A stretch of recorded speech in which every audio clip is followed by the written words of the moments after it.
Welcome to Bible Talk. I'm your host, Sonny G, and today we'll be reading Genesis chapter 50, the final chapter. Then Joseph fell on his father's face and wept over him and kissed him. And Joseph commanded his servants, the physicians, to embalm his father. So the physicians embalmed Israel. 40 days were required for him, for such are the days required for those who are embalmed. And the Egyptians mourned for him 70 days.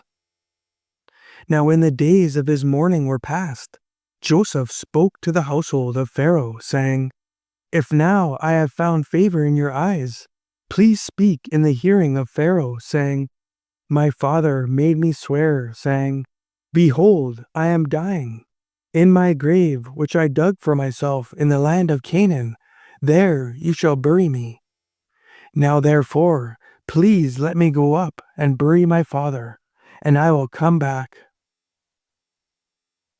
And Pharaoh said, Go up and bury your father, as he made you swear. So Joseph went up to bury his father, and with him went up all the servants of Pharaoh, the elders of his house, and all the elders of the land of Egypt, as well as all the house of Joseph, his brothers, and his father's house. Only their little ones, their flocks, and their herds they left in the land of Goshen. And there went up with him both chariots and horsemen, and it was a very great gathering. Then they came to the threshing floor of Atad, which is beyond the Jordan, and they mourned there with a great and very solemn lamentation. He observed 7 days of mourning for his father. And when the inhabitants of the land, the Canaanites, saw the mourning at the threshing floor of Atad, they said, This is a deep mourning of the Egyptians. Therefore its name was called Abel Mizraim, which is beyond the Jordan. So his sons did for him just as he had commanded them.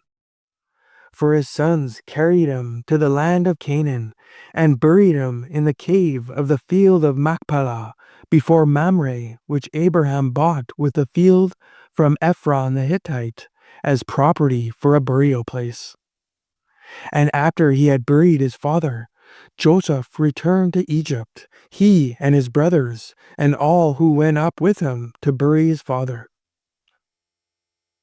When Joseph's brothers saw that their father was dead, they said, Perhaps Joseph will hate us, and may actually repay us for all the evil which we did to him.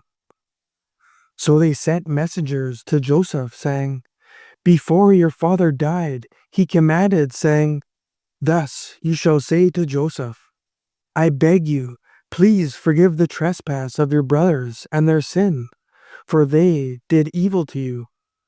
Now please forgive the trespass of the servants of the God of your father. And Joseph wept when they spoke to him. Then his brothers also went and fell down before his face, and they said, Behold, we are your servants. Joseph said to them, Do not be afraid, for am I in the place of God?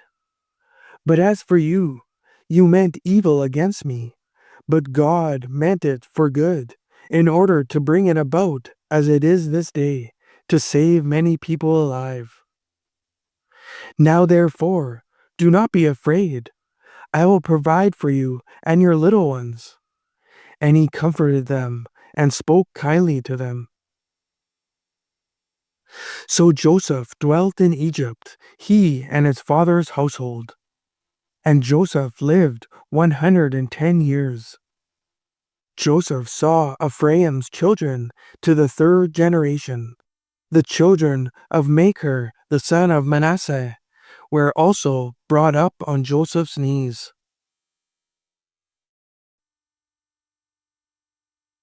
And Joseph said to his brethren, I am dying, but God will surely visit you, and bring you out of this land to the land of which he swore to Abraham, to Isaac, and to Jacob.